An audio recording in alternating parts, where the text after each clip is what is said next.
ሴፉ ፋንታሁን ለመቄዶንያ ገቢ ማሰባሰቢያ ፕሮግራሞች 30% ኮሚሽን ተበላለው ወይ ነው ሀገር ጭምርን ይወደቀችው። አው ይሄ እንግዲህ የሰራ ሰው ይሳሳታል። በይቅርታ ውስጥ በመላለስ ተደብድቤያለሁ ማለት ነው። ሰበር ዜና ጆኒና ሴዶ መደባደባቸው። ማሚ አጥቻለሁ። በቃ ሹገር ማሚ ፈልጋለሁ። ከ40 እና ከ50 ደቂቃ በላይ መቆየት ይችላል። እነ አዶናይ የአብይ ተጋሩ። ሰላም ቤተሰብ እንዴት ናችሁ? ነው ያለው ክብሩ ይስፋ ጆሴፍ ነኝ። እንደተለመደው በአዲስ ወቅቴና በአነጋጋሪ በወቅቴ ቪዲዮዎች ተመልሼላችሁ መጥቻለሁ። ከእናንተ የሚጠበቀው እስከዚህ ቪዲዮ መጨረሻ አብራችሁ መቆየትና ለዚህ ቻናል ደግሞ አዲስ ከሆናችሁ ላይክ በማድረግ ሼር በማድረግና ሰብስክራይብ በማድረግ የዚህ ቻናል ቤተሰብ ሆኖ በተለይ አዲስ የሆናችሁ ሰብስክራይብ ማድረግ እንዳይረሳ። ይህን ቪዲዮ ደግሞ በላይክ እንጀምሮ ሀሳብ አስተያየት ካላችሁ ማንኛውንም እቀበላለሁ። ኮሜንት ላይ አድርጉልኝ። ወደ ዛሬ ቪዲዮቻችን እንሂድ። አሁን እነሱ ኤግዚስት ያደርጋሉ ብለህ ታስባለህ? አሉ እንዴ? እኔ ወንድ አለው አንተ አሁን ኤግዚስት ያደርጋሉ ብለህ? አዎ እንዴ ወንድ ነኝ። ወንድነት ግን ተው መጀመሪያ ኤግዚስት ያደርጋሉ ብለህ አለው እንጂ እንዴ ያው አለው እያየኝ አይደል እንዴ? ሶፊ አንድ ነገር ማለት ከምር የምነግርህ ያ ንገረኝ። ኤግዚስት አታደርግም። እንዴት የለውም? በፍጹም የለም። እና ከማን ጋር እያወራህ ነው አንተ? እኔ ከሌለው እያወራሁ አይደል? እሺ ቀጥል። ይሄ ማውራትም እኮ አይደለም የራሱ እኔ የምልህ ይሄ ሰውዬ ግን ጨልሎ እያስጨለለ ነው። እኔ አሁን ስሰማው አብሬ መሳቅ ጀምሬያለሁ። ማለት እብደቱ ለምጄው እኔ ወደ እሱ እየጠራኝ ነው መሰለኝ። አልገባኝም። እስቲ እንጨርሰው ቪዲዮ እንዴ። የመጀመሪያው አሁን እኔ መችለት ነው ተኛው እንቅልፌ ድብን ብዬ። እሺ ከዛ በህልሜ ጅማ ሄድኩ እና የፕሌን ቲኬት ቆርጬ ኤርፖርት ሄጄ ተሳፍሬ ሄድኩኝ ጅማ። ከዛ 40 ደቂቃ 50 ደቂቃ ያክል ተጉዤ ጅማ ወረድኩኝ እና የሆነ ሪዞርት አልጋ ያዝኩኝ።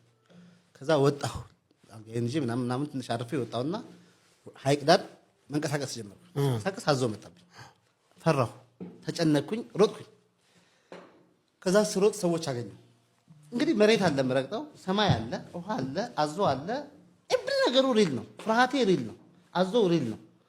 ስነቃ በእንቅልፌ ነው። ጅማም አልሄድኩም፣ በአውሮፕላንም አልተሳፈርኩም። ያየሁት ሰማይ ውሸት ነበር። ያየሁት ፀሐይ አልነበረችም። ያየሁት መሬትም አልነበረም። ሌሊት ነበር። የኔ አይደንቲቲም ያ አይደለም። ይሄኛው አካልም አያይም አይሰማም ነበር፣ ተኝቷል። ጆሮዬ ይሄ ጆሮ አይሰማም፣ ይሄ አይን አያይም። ሌላ አይን፣ ሌላ አገር፣ ሌላ ምናምን ተነስቶ ሄዷል። ያ የተዋዘው ሰውዬ ይሄኛው ሲነቃ ያኛው ሰውዬ የለም። ግን ያ ፍርሃት፣ ያ ሰማይ፣ ያ ፀሐይ እንዲህ ብትመታኝ ያመኛል። በህልሜ ፔኑ አለ፣ ሪል ነው ፔኑ። እጮሃለሁ እና ስላመመኝ እና ስላየኸኝ አያለሁ። ሰው አንተን አወራሃለሁ በህልሜ አግኝቼ ልናወራ እንችላለን፣ ልንደባደብ እንችላለን። ያ ስለመሰለን እኛ ስነቃ እኮ የለም፣ ሪል አይደለም። አሁን ይሄ ዓለም ላይክ ዛት ድሪም ነው፣ ሻዶ ነው ማለት ይሄስ በህልምህም እንደዚህ ብትነቃው ሪል ነው። ያመሃል መጥቼ ብተፋበት ተናደህ ትመታኛለህ። ኢሞሽን አለ፣ ኮንሽንስ አለ፣ ኤቭሪ ፊሊንግ አለ፣ ኤቭሪ ሴንሴሽን አለ። ስለዚህ ያስላለ ስለመሰለን እውነት ነው ማለት እኔ እውነት ለመናገር ይሁን ሴንስ ሰጠኝ ንግግሩ። አሁን እኔ ወደ እሱ እየተጠጋሁ ይሁን ሀሳቡ ልክ ሆኖ ይሁን አልገባኝም። ማለት ጥያቄ ፈጥሮብኛል እና በጣም ነው የሚያስቀው አሳሳቁ። እንደገና ደግሞ ሀሳቡ የሆነ በጣም ማይረባ ይመስላል፣ ግን ደግሞ የሆነ ሰዓት ምክንያት ሲሰጥበት እንዲህም ሊሆን ይችላል እንዲህ ብለን እንድናስብ ያደርጋል። ግን እኔ ሶፊ እንደ አይነት እብዶችን ከየት እንደሚያመጣቸው መጠየቅ እፈልጋለሁ። ሹገር ማሚ አጥቻለሁ። በቃ ሹገር ማሚ ፈልጋለሁ። ህይወቴን መቀየር ፈልጋለሁ። ህይወቴን መለወጥ ፈልጋለሁ። አልጋ ላይ ከ40 እና ከ50 ደቂቃ በላይ መቆየት እችላለሁ። ስለዚህ በቃ ምቀኛ አትሁኑብኝ። ኧረ ሀበሻ፣ ኧረ ኢትዮጵያ ህዝብ ለምንድን ነው በዚህም ትመቀኛላችሁ? ቆይ ህይወቴን መቀየር ስለምፈልገው። ስለዚህ ሹገር ማሚ ይሄን ቪዲዮ ካያችሁት በቃ ጥሩ ገንዘብ መክፈል የምችል እስከ 50 ሺህ ብር መክፈል የምችል ከሆነ መኪና ያለሽ ሆቴል ያለሽ ከሆነ በቃ ኢንቦክስ ላይ ቅዱስ ሚካኤልን ኢንቦክስ የክፍት ነው። ሹገር ማሚ ይሄን ቪዲዮ ከደረሳችሁ በቃ አዋሩ። ህይወቴን መቀየር ስለምፈልገው በዚህ ተረዱኝ። በቃ ይሄን አርጉልኝ። በቃ ሼር ኮፒ መጀመሪያ ምን ሞክረህ ተበላሽቶብህ ነው እንደዚህ ሹገር እስከምትፈልግ ድረስ ይሆንከው 24-25 ዓመት ከዛ የምትበልጥ አይመስለኝም። እንግዲህ ሳይክ ማለት ነው። በጣም ገና ነህ። ላይፍን አላየህም፣ አልሞከርክም። በዚህ ሰዓት ደልቶት የሚኖር ሰው የለም። ሁላችንም በቃ ችግር ላይ ነን ያለነው። በጣም በቃ ከባድ ሁኔታ ላይ ነን ያለነው። ለምሳሌ እኔ ብነግርህ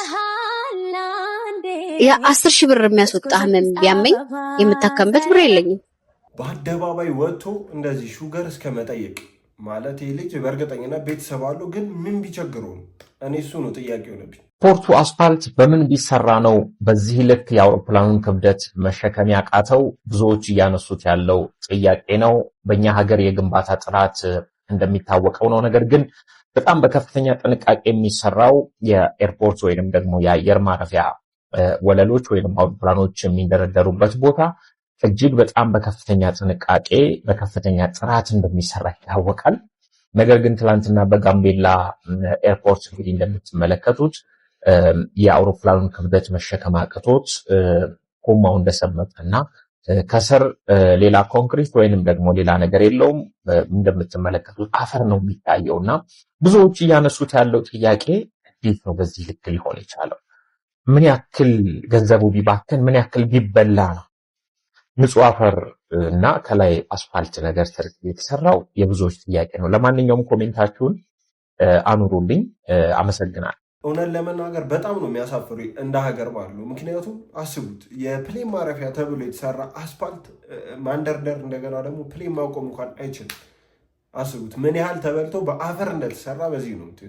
የህዝብ ተወካዮች ምክር ቤት እንግዲህ ዛሬ የስራ ዘመኑን የመጨረሻ ጉባኤ እያደረገ ይገኛል። ለጠቅላይ ሚኒስትሩ ጥያቄ እያቀረቡ ጠቅላይ ሚኒስትሩም ጥያቄዎቻቸውን በመመለስ ላይ ይገኛሉ። ግን ላለፉት 5 ዓመታት ይህ ፓርላማ ምንም አይነት ብዙ ዳይቨርሲቲ የሌለው ፓርላሜንት ቢሆንም ለአንድ ሰው ግን እውቅና ሳንሰጥ ብናልፍ ሜቢ ንፉግነት ሊባል ይችላል። ኢትዮጵያ ውስጥ ምርጫ ሲደረግ በነበሩት ሁሉም ምርጫ ክልሎች ውስጥ ህዝቦች የየራሳቸውን ተወካዮች ወደ ፓርላሜንት መርጠው አስገብተዋል። ግን እነዚህ ወደ ፓርላሜንት የገቡት እያንዳንዱ ተወካዮች የወከላቸውን ህዝብ ወክለዋል ወይ ብለን ብንጠይቅ ኦፍኮርስ መልሱ አልወከሉም የሚል ነው። ግን ኢትዮጵያን ከጫፍ እስከ ጫፍ የኢትዮጵያን ህዝብ በአራቱም ማዕዘን ወክለው ድምፅ ሲያሰሙ የነበሩት አንድ የፓርላመንት ወይም ደግሞ አንድ የህዝብ ተወካይ ብቻ ነበሩ። እሳቸውም ዶክተር ደሳለኝ ጫኔ ይባላሉ። የመላውን ኢትዮጵያዊ ድምፅ ደቡብ ሳይሉ ሰሜን ሳይሉ ምዕራብ ሳይሉ ምስራቅ ሳይሉ በመላው ኢትዮጵያ ያለውን ችግር ፕራይም ሚኒስትሩን ፊት ለፊት በመጋፈጥ የህዝብን ድምፅ ሲያሰሙ የነበሩት ብቸኛ ተወካይ ዶክተር ደሳለኝ ጫኔ ነበሩ። ለነበራቸው ቆይታና ሳንመርጣቸው ስለወከሉን ልናመሰግናቸው ይገባል። ሳንወክላቸው ድምፃችንን እያሰሙ ስለነበሩ ልናመሰግናቸው ይገባል። ሙሉ ፓርላመንቱ ነገሮችን ወይም ደግሞ የሚጸድቁ ፖሊሲዎችንና ህጎችን ሳያላምጥ በሚውጥበት በዚህ ፓርላሜንት ውስጥ እያንዳንዱን ፖይንት አንብበው እያንዳንዱን ፖይንት ተረድተው እያንዳንዱ ፖይንት ላይ ግንዛቤ ኑሯቸው ትክክለኛና የሰላ ትችት በምክንያታዊነት ሲያቀርቡ የነበሩ ብቸኛ የህዝብ ተወካይ ናቸው። አንዳንዴ ቴዲ አፍሮ ነብይ ይመስለኛል። የምሬ ነው የምላችሁ። አንገት ከሚሰበር ባይበላስ ቢቀር ያለው ለእንደዚህ አይነቱ ሰውዬ ነውና እኔ አያገባኝም ብዬም ላልፈለግኩኝ፣ ግን ያገባኛል። እግዚአብሔርን ለምንድን አያገባኝ? ምን አገባውን ፈጣሪ ኮሪደር ልማት ላይ መለኮቱ የጣልቃ ገብነት አረርሱ አይን ውስጥ ይገባቡት። አረ በመድኃኒዓለም ረፉ። በትላንትናው ዕለት ያው የህዝብ ተወካዮች ምክር ቤት ስብሰባ ነበሩ እና እንደዚህ አይነት የሚያስቁ ሰዎችም ነበሩ እና ደግሞ እንደ ደሳለኝ ጫኔ አይነት በጣም ምርጥም ያው ህዝቡን የወከሉ የህዝቡን ድምፅ የሆኑ በቃ ሊመሰገኑ የሚገባቸውም አባል አሉ። ሌላው እኔ እንደ አጨብጫቢ ነው የምቆጥረው። የሆነ አሻንጉሊት የተቀመጠ አንተ እንዲህ ስል አጨብጨብ እንዲህ ስል ጸጥ በሉ ምናምን አይነት ተብሎ የሚገቡ እንጂ የህዝብ ሀሳብ የሚናገሩ እንዳልሆኑ ሁላችንም እናውቃለን። ግን ደግሞ አንድ ያሳዘነኝ ነገር ምንድነው? ደሳለኝ ጫኔ የመጨረሻው የተወካዮች ምክር ቤት ስብሰባው ነበር እና በዚህ ዓመት ምርጫ እንዳልተወዳደረ ሰምቻለሁ እና በዛ ምክንያት አንድ የሚጠይቅልን አንድ ቼክ የሚያደርገን አንድ የኛን ድምፅ የሚያወራልን ሰው እሱ ነበር። እሱን ደግሞ አተኗል። ግን ያው ሊመሰገን ይገባል እስካሁን ቆይቶ ራሱ። በዚህ ሰዓት ኤልሳቤጥን አስመልክቶ አስደሳች የተባለ መረጃ ተሰምቷል። ማህበራዊ ሚዲያውን ያጥለቀለቀው የኤልሳቤጥ ደስታ ምስል አሁን ላይ ህይወቷን ሙሉ በሙሉ ሊቀይር የሚችል ታላቅ የሥራ ዕድል ይዞላት መምጣቱ ተሰምተዋል። በአሁኑ ወቅት ከተለያዩ ታዋቂ የዓለም አቀፍ የሞዴሊንግ ድርጅቶችና እንዲሁም ደግሞ ታላላቅ ብራንዶች የሥራ ጥያቄዎችና መልእክቶች እየደረሱን ይገኛሉ ሲል ቪዚት ከምባታ አስታውቋል። ይህ አጋጣሚ ኤልሳቤጥ ተፈጥሮ የለገሳትን ልዩ ውበት ለዓለም መድረክ በማሳየት የተሻለና እንዲሁም ደግሞ የተቀየረ የህይወት መስመር እንድትፈጥር ትልቅ በር የከፈተላት ሲሆን ራሷን ከመጥቀም ባለፈም የኢትዮጵያዊነት ውበት በዓለም አቀፍ መድረክ ላይ በኩራት እንድታስተዋውቅና ሀገሯን እንድታስጠራ መንገድ የሚጠርግ ሆኗል። ማህበራዊ ሚዲያው የፈጠረላትን ይህንን ታላቅ ዕድል ሳታባክን በአግባቡ እንድትጠቀምበትና እንዲሁም ደግሞ አስፈላጊው የባለሙያ ድጋፍ ሁሉ እንድታገኝ ከጎኗ በመሆን የምንችለው ሁሉ እንደምናደርግ እያረጋግጥን እቺ ልጅ መቼም ሰሞኑን ነው ብዙዎቻችን አይተናታል ብዬ አስባለሁ። በኢትዮጵያ በደቡብ ክልል በዛ አካባቢ ድንገት የተቀረጸች ልጅ ነች እና አሁን ህይወቷ ሊቀየር ነው። በዚህ መልኩ የሞዴሊንግ ድርጅቶች፣ የተለያዩ ድርጅቶች እሷን ወስደው ሊቀጥሯት፣ ስራ ሊሰጧት እና የሚገርም እድል ነው። የቀረጻት ሰው ሊመሰገን ይገባል ብዬ አስባለሁ። ይሄ መንገድ ደግሞ ቀጥሎ አዲስ አበባ መታ እንደምናያት አልጠራጠርም። በኋላ እንጂ ወደፊት ሊወስደን አይችልም። ዛሬ እውነትን እናጋልጣለን። የአብይ አህመድ አምፖል ስር የተደበቁ እነዚህን ሁለት ካድሬዎችን፣ ሲቪል ካድሬዎችን ማጋለጥ ያስፈልጋል። ብሩክ ኒውስ እና አዶናይ የተባሉ ሁለት ሲቪል ካድሬዎች እነዚህን ህፃናት የመመልከት ሞራል የላቸውም። ቪዲዮ እንዲሰሩም አይጠበቅም፣ ምክንያቱም ካድሬ ናቸው። እነዚህ ህፃናት እናቶች አሏቸው። ዛሬ ትግራይ ላይ እንዳወጣችሁት ቪዲዮ እናቶቻቸው ልጆቻችንን አትወሰዱ እያሉ ትግራይ ውስጥ መምህራን ከአራት ወር ከ5 ወር በላይ ደሞዝ ሳይከፈላቸው ቀርቶ ትምህርት እንደቆመ አይነግሯችሁም። ትግራይ ውስጥ ነዳጅ እንደማይገባ፣ ባንክ ቤት ክፍት እንዳልሆነ፣ ሸቀጣሸቀጥ ዋጋ ጣራ መንካቱን ከ2 ሳምንት በፊት የትግራይ ኃይሎች ላይ የአብይ አህመድ ድሮን መዝነቡን አይነግሯችሁ። እንደሰማችሁት ነው። በጣም ብዙ ሰዎች አዶናይን እየተቹ ነው። የአብይ ካድሬ ሆኗል የሚል አስተያየትና ትችት እየተሰጠ ይገኛል በሱ ላይ። ምክንያቱ ደግሞ ምንድነው? እንዴት ጦርነት እኛ ብቻ ፈላጊ እንደሆንን አድርገህ ታወራለህ? ምክንያቱም እኛ ያሳለፍነውን እኛ ነው የምናውቀው። አንተም ከኛ መሀል አንዱ ነህ። ስለዚህ ይህን ነገር ልትረዳን ይገባ ነበር። ምክንያቱም ያው ፈልገን አይደለም እና ይህን ነገሮች እየገባን ያለ ነው የሚል የተለያዩ አስተያየቶች እየተሰጡ ነው። እስቲ እናንተ በዚህ ዙሪያ ምን አይነት ሀሳብ አላችሁ? አለመገባላችሁ ነገር እንደስከ ዛሬው አልሆንም። ማንም ሰው ጋር በቻልኩት አቅም ራሴን ለመጠበቅ ሞክራለሁ። ራሴን ከማይሆኑ ሰዎች ለማራቅ ሞክራለሁ። ራሴ ላይ እሰራለሁ። ራሴ ላይ በደንብ እሰራለሁ። የሰው መጠቀሚያ አልሆንም። በረከት ነኝ። እኔ በጣም በረከት ነኝ። በጣም እግዚአብሔር የቀባኝ በረከት ነኝ። እግዚአብሔር ይመስገን። እኔ በረከት ነኝ። ምክንያቱም ንጹህ ልብ ስላለኝ ማለት ነው። ራሴን ከአንዳንድ መጥፎ ሰዎች እጠብቃለሁ።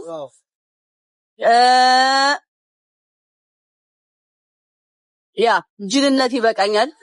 ያው ጅልነት አይደለም ጥሩነት ነው። ጥሩ ስታረጉ በጥፍ ይመለስላችኋል። ምን ችግር አለው? ጅልነት ሳይሆን የዋህነት ነው። ይሄ ኢትስ ኦኬ ኖርማል ነው። የጃን ይሄ ቪዲዮ በጣም መነጋገሪያ ይሆናል ሰሞኑን። ምክንያቱ ደግሞ ምንድነው? ሁሉም እየተጠቀሙ ይቶኛል አይነት አስተያየት ነው የሰጠችው እዚህ ቪዲዮ ላይ እንደሰማችሁት። ያ ደግሞ በጣም በቃ ብዙዎችን ከአዶናይ ጋር ሊያገናኙት እየሞከሩ ነው። አዶናይ ተጠቅሞ እንደ ጣላት አይነት አስተያየት እየተሰጠ ይገኛል። ጥያቄው ሲጠየቅ ነው የዛሬው። ሼር ኮፒንግ ሪፖስት ያደርጋችሁ ለሰይፉ ፋንታሁን አድርሱልኝ ነው የምላችሁ። ሰይፉ በጣም የምንወደው አንጋፋ ጋዜጠኛ ነህ። በምትጠይቃቸው ደፋር ጥያቄዎች በዛ ደግሞ በሬዲዮ ፕሮግራማችን ላይ ከዚህ በፊት የሰረቁ ምናምን ዘፋኞችን ከፓኪስታን ከህንድ ታጋልጽ ነበረ። ዛሬ ግን አንተን ጠይቅ መጣለን። እኛ ደግሞ ሰይፉ በተለያዩ ጊዜ በመቄዶንያ ገቢ ማሰባሰቢያ ፕሮግራሞች ላይ ተሳተፋለህ። እሰየው በጣም ደስ የሚል ነው። ግን 30% ኮሚሽን ይበላል የሚል መረጃዎች እየደረሱ ነው ያሉት። ይሄ ነገር እንዴት ነው? ምን ትላለህ? መልስ እንድትሰጠን ፈልጋለሁ። አንተ የሚዲያ ሰው እንደሆነ መጠን እንደዚህ ጥያቄዎችን የመለስ አይከብድህም፣ እናውቀዋለን። በዛ ላይ ደግሞ በጣም ጥሩ ጥያቄ ነህ፣ አንተም ደፋር ጥያቄ ነህ። ስለዚህ እቺ ጥያቄ ወደ አንተ እንዲደርስ የኔ ፎሎወርስ ተባበሩኝ። 30% ኮሚሽን ትበላለህ ወይ ነው። ብበላም ደግሞ ወንጀል ሆኖ ሳይሆን እኛ እንድናውቁ ነው፣ ማህበረሰባችን ሊያውቁ ነው። ምንም ችግር የለውም። በስምምነት ሲረጋጋ እስከሆነ ድረስ ገባችሁ አይደል? ስለዚህ ጥያቄ አድርሱልኝ። ሰይፉ በጣም የምንወድ አመሰግናለሁ። መልስ እንጠብቃለሁ። እንደሰማችሁት ነው። በተመለከታችሁት መልኩ ሰይፉ ፋንታሁን ላይ ጥያቄ ተነስቶበታል። በተለይ በመቄዶንያው ብር ማሰባሰብ ፕሮግራም ላይ 30% ያው ሰይፉ የራሱን ድርሻ እየወሰደ ነው እንጂ እየተረዳ አልነበረም ሙሉ የሚል ጥያቄ መጥቶለታል። እኔ በጣም ያስገረመኝ ግን ማለት እኔ ሰይፉ እንዲያደርጋል ብዬ አላስብም። ምክንያቱም ምንም አይነት ማስረጃ አላየንም ቀጥታ ከመጠየቅ ውጪ። ስለዚህ ያው ይሄን ማመን ይከብደኛል። ሰይፉ በጣም ብዙ ጥሩ ስራዎችን የሰራና በጣም ብዙዎችን ያገዘዙ ስለሆነ ያው በእንዲህ አይነት ነገር እኔ ላስበው አልፈልግም። ግን ደግሞ ጥያቄ ቀርቦለታል።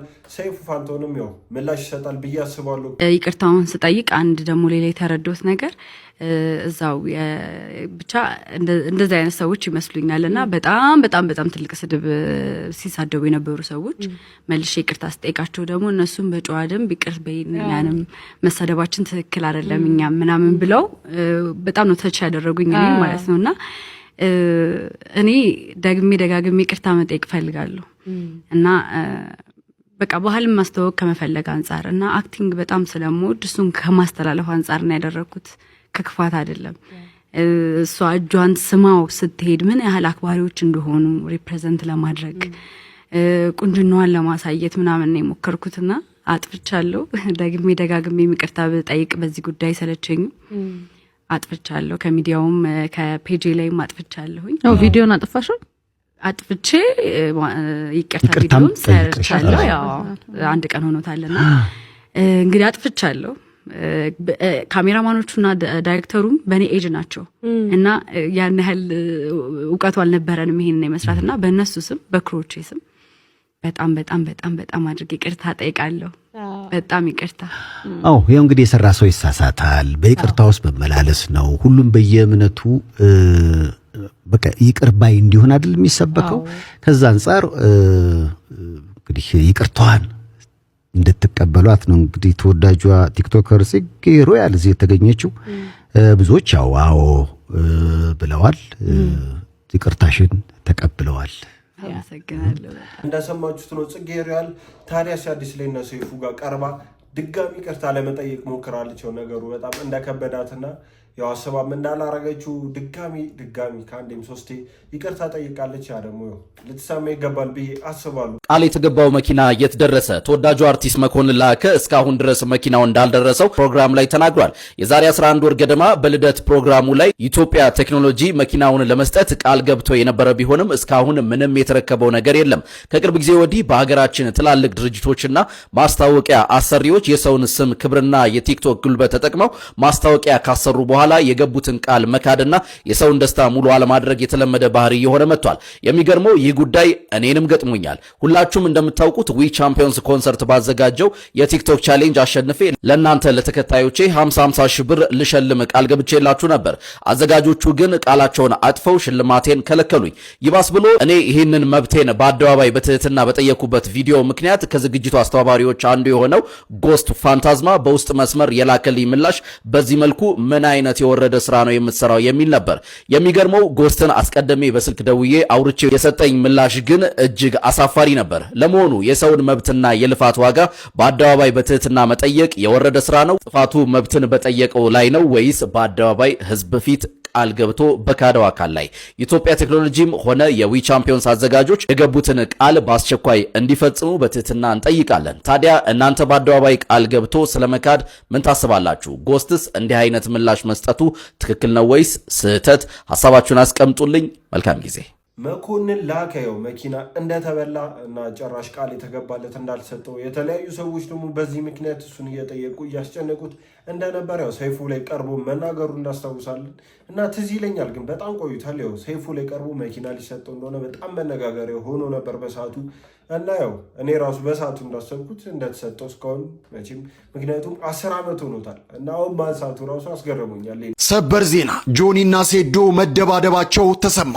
ታዲያ ለውድድር ወይንም ለፍልሚያ ቀጠሮ ተይዘውላቸው የነበሩት ሁለቱ አካላት ከውድድሩ በፊት በምትመለከቱት ሁኔታ መደባደባቸው ቡጢ መሰናዘራቸው ተሰምቷል። ታዲያ ሲደባደቡ የጸጥታ አካላት ሊያገላግላቸው እየሞከሩም በምትመለከቱት ሁኔታ ቪዲዮ ተቀርጾ በማህበራዊ ሚዲያ ላይ ተጋርቷል። ታዲያ ሁለቱ አካላት የጸባቸው መንስኤ ወይንም የድብድባቸው መንስኤ እንደተገለጸው ከሆነ ጆኒ ሴዶን ከኋላ ይዞ ለመቆለፍ በሞከረበት ወቅት ሁለቱ አካላት መያያዛቸውና መደባደባቸው ተሰምቷል። ታዲያ ይህም ነገር የተፈጠረው በአንድ ቦታ ላይ ችግኝ እየተከሉ በነበሩበት ወቅት ነው። መቼም ጆኒና ሴዶ ያምኑኛል ብለው አይደለም የተጣሉት። ማለት የእውነት እንዳልሆነ ሁላችንም እናውቃለን። ፕሮሞሽን ነው ብዬ ያሰብኩት እውነት ለመናገር እውነት አይሆንም በፍጹም። ምክንያቱም እንዲህ ሊጣሉበትና ፊት ለፊት ሊገናኙበት የሚችልበት ሲቹዌሽን አይፈጥሩም ነበር። ስለዚህ እኔ እውነት አይመስለኝም እውነት ለመናገር። የሰው ጅብ አካላዊ ለውጥ ለሚመስላችሁ እቺን በህይወት አጋጣሚ የገጠመችኝን ነገር ላጫውታችሁ እስቲ። ጊዜው 2008 አካባቢ ነውና ወደ ጅቡቲ ድንበር አይሻ ደወሌ የምትባል ከተማ ታቋታላችሁ አብዛኞቻችሁ። ከዛ 17 ኪሎ ሜትር ወደ ውስጥ ገብታችሁ ላስ ሐዳድ ነበረ ስሟ፣ መራራ ውሃ ማለት ነው። ዛሬ አሁን ተቀይሯል፣ ላስ ማአን ነው አሁን ስሙ። እዛች ከተማ ላይ የሰው ጅብ አለ። ኩራት ነው ለሰዎቹ እዛ አካባቢ ላሉት። የኢሳ ጎሳዎች ይበዛሉ እዛ አካባቢ በብዛት እና ማታ እኔና አቡኪ የእንትን ልጅ ነው የኮምቦልቻ ልጅ ነው ወሎ የሆኑ ሁለት ጅቦች ከስር ሰርክል ሰርተውን አስፈራርተውን ምናምን ትተውን ሄዱ ማለት ነው። ከዛ በማግስቱ ስንመጣ ወሪያ ኤልያስ አለ ወላሂ ቢላሂ ማታ ላንተ ስል ነው የተወቁታል። ምን አልኩት? ማታ እዚህ ቅማችሁ ስትሄዱ ወደ ቤት 2 ጅብ አልመጣም አለ። ላንተ ስል ነው የተወቁታል። ወራምረው ተወራኩት ወላሂ አለ። ለካ አቡበከር ኮካ ገዛልኝ ሲሉት ቀን ኢንዛ አልገዛልህም ሰርተ ብላ ባድያ ምናምን ብሎ ሰድቦታል። እኔን ሲጠይቁኝ ደግሞ ወሰድ በቃ ምናምን አንብያቸው ለኮካ ወስዷል ማለት ነው። ከዛ ወራቦ ናቸው ሲባል ሰምተናል። ወራቦ ማለት ጅም ማለት ከዛ አሁን አገኘሃለሁ ማላገኘ መስሎ ነው ምናምን ብሎ አስፈራራን ማለት ነው። ከዛ ዘጋይስ እኛ አሁን ይሄ ሁሉ ነገር አያገባንም፣ ማስፈራሪያውም ቀረ፣ ግን እንዴት ነው የሚቀየሩት ምናምን የሚል የአብዛኞቻችሁ ጥያቄ ነው። እንዴት እንደሚቀየሩ ልንገራችሁ። ወላችሁ እንትን ይሉና አንቺ ደግሞ አጭቅጭቅኛ አይቼዋለሁ በቃ እንትን ይሉና ጫካ ውስጥ ቤት ይሰራል። ጥቅጥቅ ያለ ጫካ ውስጥ ያው የሶማሌ ክልል መሬት ከአብዛኛው የኢትዮጵያ ክፍል ያው ሁለተኛ ነው በስፋት። ጫካ ውስጥ ማንም የማይደርስበት ቦታ ቤት ይሰራል። እዛ ቤት ውስጥ ገብቶ ይሄ መንፈስ ያለበት ሰው እዛ ቤት ውስጥ ገብቶ ይተኛል። መንፈሱ ይወጣና ጅብ ውስጥ ይገባል እንጂ አካላዊ ለውጥ አይደለም ጋይስ። ሲቀየር አየሁት እንትን እንደዚህ ከእንዳወጥቶ አይደለም። ከዛ አንድ ጅብ ውስጥ የገባው መንፈስ የድራይቭን ፎርስ የሚያደርገው ግን የዛ የሰውየው ጭንቅላት ነው። ይሄ መንፈስ የመናፍስት ስራ ነው። እኔ ምን አውቃለሁ ጋይስ። እና ይሄንን አስረዱኝ። እና ሌላ ደግሞ በተጨማሪ እንደዚሁ ከባድ መኪና እየነዳው የፊት ጎማ ነፍሶብኝ የሆነ ጅብ እየዞረኝ እንደውም ቢያዋሌ ይባላል ቦታው። የሆነ ጅብ እየዞረኝ ፈርቼ ገቢና ገባው ጋይስ። ማታ እኮ አጠገቤ የነበርኩት እኔ ነኝ አላለኝም። ከተማ ውስጥ እየጠበቁ ነበር። አንተ ግን ፈርተህ ገባህ። አውዝ ቢላሂ በሽታሮች ሲያስፈራ ወላሂ ብሬ ነው ብላችሁ እንደሰማችሁት ነው። እውነት ለመናገር ያስፈራል ወሬው። በአጠቃላይ ግን የሆነ ሴንስ ይሰጣል። ምክንያቱም እስከ ዛሬ እየሰማን ያደግነው የሰው ጅቦች አሉ፣ እንዲህ ናቸው፣ እንዲቀየራሉ ጸጉራቸው ምናምን ብቻ ብዙ ነገር እየሰማን ያደግነው። ማስፈራሪያ ራሱ ነበረ የሆነ ጊዜ ላይ እና ይህ ነገር ግን እንዴት እንደሚቀየሩ አሁን የተናገረበት መንገድ የሆነ ስሜት አለው፣ ስሜት ይሰጣል። ምክንያቱም የሆነ ሰው ወደ ጅብነት ሲቀየር የሆነ ፊልም ነው እንጂ እና ውሸት ነው እንጂ የሚመስለው እውነት አይመስልም። ግን አሁን በሰማነው መንገድ ከሆነ ግን ሜቢ ሊኖር ይችላል የሚል ሀሳብ አይምሮዬ ላይ ፈጥሮብኛል። እስቲ ምን ታሰባላችሁ? እስቲ ስለ እንደ አይነት ነገር እስቲ የምታውቁን ነገር ካለ ኮመንት ላይ ጻፉልኝ። ቆይ ግን ቴዲ አፍሮ ምን አይነት ውብ እና ቆንጆ ሴት ብትሆን ነው ይሄን ዘፈን የዘፈነላት? እስኪ እኔን ብጋብዛችሁ። በወርቅ ያኖራት የሳሎን ጌጥ አበባ መቻወኩኔ ድንገት ልቤ ስትገባ ወይ ታስተምረው ልቤን የፍቅር ፊደል መልኳ ቀለሙ ነክቶት ሚለቅም አይደልም። አቤት ቁንጅና አቤት ውበት የቀየው ፋኖስ የአባው መብራት። እንዳያችሁት ነው። እቺ ልጅ ማለት የሃጫሉ ሁንዴሳ ልጅ ነች ተብሎ ነው እየተፖስተ ያለው።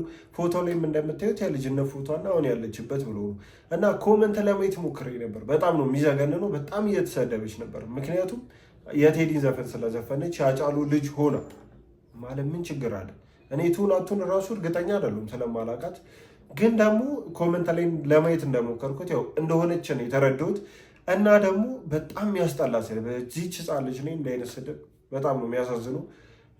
ማለት ይሁላ ጥላቻ እኔ አይገባኝም።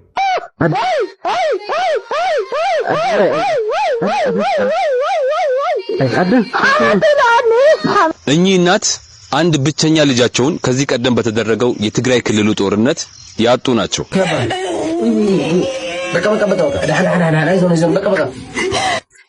እኚህም እናት በተመሳሳይ ከዚህ በፊት በተደረገው የትግራዩ ጦርነት ብቸኛ ልጃቸውን ያጡ ናቸው።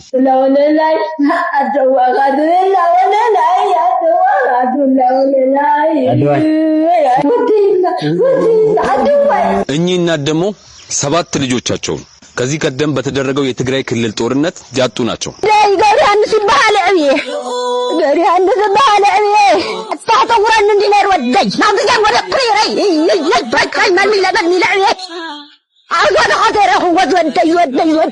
እኚህ እናት ደግሞ ብቸኛ ልጃቸውንና የትዳር አጋራቸውን ወይንም ባላቸውን በዛ አስከፊ ጦርነት ያጡ ናቸው። ደም እንባ ቢሆን ትግራይ ክልል በትግራይ እናቶች እንባ በደም ይጥለቀለቅ ነበር። ትግራይ ላይ ከእናቶች እቅፍ ልጆቻቸውን እየነጠቃችሁ ለጦርነት እያፈሳችሁ ያላችሁ አካላት እስቲ አንድ ጥያቄ ልጠይቃችሁ። እነዚህ እናቶች ከዛ ካለፈው የትግራይ ጦርነት ምንድነው ያተረፉት? ምንድነው የትግራይ እናት ከዛ ካለፈው ጦርነት ያገኘችው? የትግራይ እናት በስተርጅና እድሜዋ በመጦሪያ እድሜዋ ወልዳ እንዳልወለደች የወላድ መካን ሆና በሐዘን ከማልቀስ ውጪ ከዛ ጦርነት የትግራይ እናት ያገኘችው ምንድነው? የትግራይ እናት እኮ ልጇን የወለደችው የጥይት ማብረጃ እንዲሆንላት አይደለም። እንዳያችሁት ነው የትግራይ እናቶችን ነገር በትክክል ያገለጸው ይመስለኛል። ጦርነቱ እንደማይጀመር በሰላም እንደሚፈታ ነገር ተስፋ አደርጋለሁ። ይኸውላችሁ ጋይስ ዓለም ላይ በጣም ውዱ ነገር በጣም ውድ ኢንቨስትመንት የሚደረግበት ነገር ቢኖር ጦርነት ነው። ከጦርነት በላይ ውድ ነገር የለም። ዓለም ላይ በጣም ርካሹ ነገር ደግሞ ምግብ ነው። ምክንያቱም እንዲህ መሬት ላይ ዘርተን የምናገኘው ነገር ነው። ርካሹ በቀላሉ ሊገኝ የሚችል ነገር ምግብ ነው። እኛ ሀገር በጣም ለውዱ ጦርነት ዝግጅት የሚያደርጉ በቂ ሀብት ያላቸው ምናምን ሰዎች አሉ። በጣም በሚገርም ሁኔታ ስራቸው ለተራቡ ሰዎች ግን ርካሹን ምግብ የምግብ ዋስትና ማስጠበቅ ግን እነዚህ ሰዎች አይችሉም። ሌላው ደግሞ ለጦርነት እጅግ በጣም አስፈላጊው ተመራጩ የእድሜ ደረጃ ወጣትነት ነው። ለጦርነት የማያስፈልገው የእድሜ ደረጃ ደግሞ አዛውንትነት ነው። በጣም በሚያስገርም ሁኔታ ጦርነት በቃኝ የሚለው ወጣቱ ነው። ካልተዋጋን የሚለው ደግሞ የማያስፈልገው አዛውንቱ ነው። እንዴት ያለ ተገላቢጦሽ ነው! ሰው አንፈልግም ማለት ወጣቱ። አሁን የኢትዮጵያ ወጣት፣ የትግራይ ወጣት፣ ሌላውም የሀገሪቱ ክፍል ላይ ያለው የኢትዮጵያ ወጣት ጦርነት አይፈልግም። አሁን ደክሞታል። በግድ ካልተዋጋችሁ ይላሉ አዛውንቶቹ። በማን እድሜ ነው የምትቀልዱት? በቃ ይቅርታ አድርጉልን፣ ታላላቆቻችን ናችሁ። እኛ ወጣቶች አሁን ጦርነት አንፈልግም። በቃ ይቅርታ ስለማንችል ነው። በቃ ብንችል ችግር የለውም እንኳን አንችልም። ቢያንስ ወጪውን ፈርተው ያው ጦርነቱን ባይጀምሩት ባይኔ። ምክንያቱም የሚያስወጣው ወጪ እንደገና ደግሞ አሁን ያለውን ድህነት አስቡት። ከዛ እዚህ ላይ ደግሞ ሌላ ጦርነት ከባድ ጦርነት ሲጨመር ምን ሊፈጠር እንደሚችል ሀገራችን ውስጥ እኔ በቃ መገመት አይከብደኝም። ድጋሚ ጦርነት ተጀመረ ማለት እኔ ለኢትዮጵያ ሊሆነ ለህልውናችን ራሱ የሚያሰጋ ይመስለኛል እንደ ሀገር ለመቀጠላችን ጉዳይ። ትግራይ ውስጥ በዚህ ሰዓት 12ኛ ክፍል የወረቀት ተፈታኞች ፈተና አልመጣላቸውም።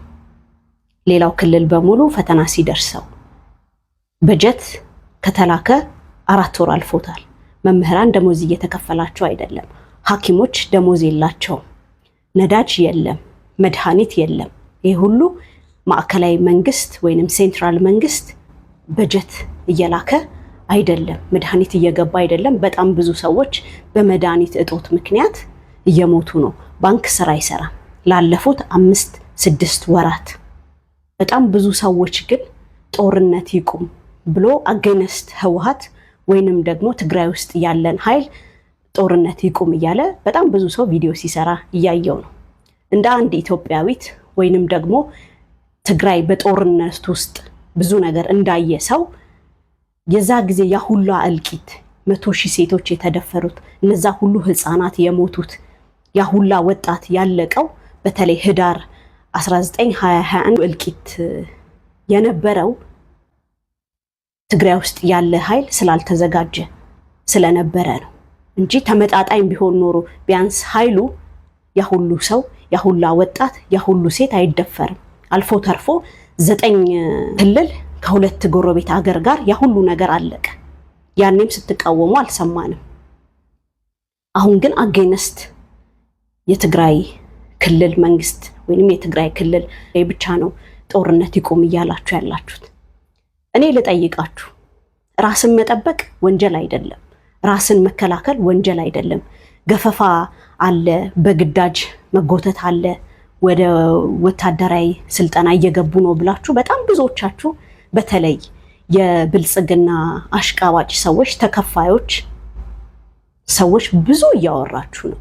በሰማችሁት መልኩ እቺ ሴት ደግሞ የጦርነቱን ነገር ያው ፈልጎ እንደማይደረግና ደግሞ ጦርነቱ ኢቭን ባይደረግ መጥፎ ሲቹዌሽን ላይ እንዳሉ የትግራይ እናቶች ለመናገር ሞክራለች። ያው በዚህ መንገድ እየተረዱ ያሉ ሰዎች ሁሉ ይህን ነገር ያው ሰው ጦርነት ፈልጎ ሳይሆን ተገዶ ነው የትግራይ ህዝብ ጦርነት ሊያደርግ የሚችለው ካምባላም የሚል ሀሳብ እየመጣ ይገኛል። ምን አይነት ሀሳብ አላችሁ? ሀሳብ ካላችሁ ኮሜንት ላይ ጻፉልኝ። ሰላም እንዴት ናችሁ? አድናቂዎቼ፣ ወዳጆቼ፣ ጓደኞቼ ሳይጠፋብኝ ልናገር ብዬ ነው። ምክንያቱም በቆየ ቁጥር ቃላት እየመረጥኩኝ እየሰበሰብኩኝ ለእናንተ ጋር ለመድረስ አስቤ ነበርና እየቆየሁ በሄድኩኝ ቁጥር እንዲያውም አገኘሁ ያልኳቸው ቃላቶች እየጠፉብኝ ግራ ገብቶኝ ዛሬ ይለይልኝ ቀረጻውን እያካሄድኩኝ እያለ የሚመጣልኝ ቃል ለመናገር ነው የመጣሁት። ምክንያቱም እናንተ ያደረጋችሁ ነገር ጉድ ሰራችሁኝ ብል ነው የሚቀለው። እኔ ማቀው ሲያገኙኝ ጓደኞች የሚያደንቁኝ ሰዎች ሲያገኙኝ በስራም ቦታ በመንገድም ሲያገኝ እንወድሃለን እናደንቅሃለን ሲሉኝ እኔ ደግሞ ቴንኪዩ አመሰግናለሁ እያልኩኝ ቀለል ባለ ሁኔታ ነው መልስ መሰጥ የነበረውና በችርቻሮ ነው የለመድኩት። እንደዚህ በጅምላ እናንተ የሰጣችሁኝን አይነት ነገር ገጥሞኝ አያውቅም። ጉድ ሰራችሁኝ ብል ነው የሚቀለው። ምክንያቱም ቃላት ስፈልግ ይሄ ሁሉ ጊዜ ቆየሁኝ። ከዚህ በፊት የሰማኋቸው አባባሎች አሉ። አንድ ሰው የሆነ መልካም ነገር ድንገት ሲደረግል ከአቅሙ በላይ ሲሆንበት ጉድ ሰራኸኝ፣ ጉድ ሰራሽኝ ሲል ነው የማውቀውና የተሻለ ቃል ሆኖ ያገኘሁት እሱን ነው። እናንተ ሰሞኑን ያደረጋችሁልኝ ነገር የተሻለ ቃል እሱ ነው። በቃ ጉድ ሰራችሁኝ።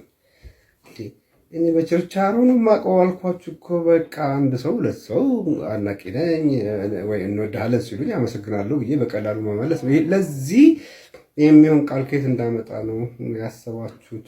የሚመጥን ቃል እና ዛሬ ቃል እያሰብኩኝ ምን ይዤ ለመቅረብ ያሰብኩት ቃልን እየጠበቅኩኝ ብዙ ጊዜ ፈጀሁኝና የሆነ ስጠፋ ደግሞ ሼም ያዘኝ። ላደረጋችሁልኝ ነገር የሆነ መልስ መስጠት ስለነበረብኝ ማለት ነው። በጣም አቅሜ በላይ ነው። ለሌሎች ሰዎች መልካም ነገር ሲደረግ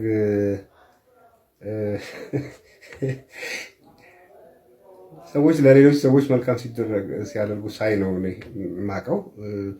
እንደሱ ስመለከት ራሱ እንባ ነው የሚቀድመኝ።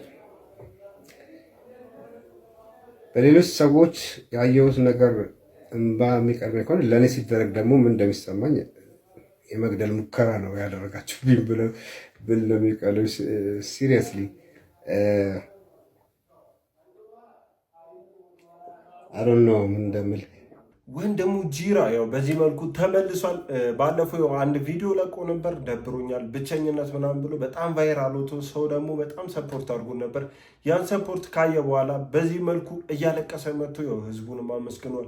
ካም በኋላም በዚሁ እንደሚቀጥል ተናግሯል። የፓርላማ አባሉ ዶክተር ደሳለኝ ጫኔ መምህሩ ፈተና አውጥቶ ተማሪዎችን ማሳለፍ ካልቻለና ከወደቁ የወደቀው መምህሩ ነው የሚል ኮመን አባባል አለ በእኛ በአስተማሪዎች ዘንድና ይህን ያክል 92% የመውደቅ ምጣኔ ካለ እኔ ወድቋል ብዬ ማስበው ትምህርት ሚኒስቴር ነው። ትምህርት ሚኒስቴር ብቻ አይደለም ዶክተር የወደቀው ሀገር ጭምርን የወደቀችው። ይህንን ሲምፕል ኤግዛምፕል ልንገሮት። እርስዎ ይህንን ንግግር እየተናገሩ እያሉ ፓርላማው ይስቃል። በዚህ ሁሉ ሀገሪቷ ካስፈተነቻቸው ተማሪዎች መካከል 8% ብቻ ነው ያለፉት በሚባልባት ሀገር ላይ ቁጭ ያለ ፓርላማ እንደዚህ አይነት ጠንካራ ሀሳብና አሳሳቢ ሀሳቦች ሲነሱ ይስቃል። ደንታ የለው። ቀኝ ግዛት መገዛት ይሻላል ወይስ ነፃ ሀገር ሆኖ መኖር ይሻላል? የትኛው ነው ለሀገር ብልጽግና የሚበጀው ብሎ አንድ መምህር ክላስ ውስጥ በሚያከራክርበት ሁኔታ ቀኝ ግዛት መገዛት ይሻላል የሚለው አካል ሲያሸንፍ ያየ ተማሪ ሲያድግ እኮ ባንዳ ነው የሚሆን። እሺ ቤተሰብ የዛሬዎቹ ቪዲዮቻችን እነዚህን ይመስሉ ነበር። እንደወደዳችኋቸው እንደተዝናናችሁባቸው ተስፋ አረጋለሁ። እስከሆነ አይታችሁ ላይክ ያላረጋችሁ ላይክ በማድረግ ሰብስክራይብ ያላረጋችሁ ሰብስክራይብ በማድረግ የዚህ ቻናል ቤተሰብ መሆን እንዳይረሳ። በተለይ አዲስ የሆናችሁ ሰብስክራይብ አድርጉ። በቀጣይ ቪዲዮ ደግሞ እስከምንገናኝ ሰላም ሁኑልኝ።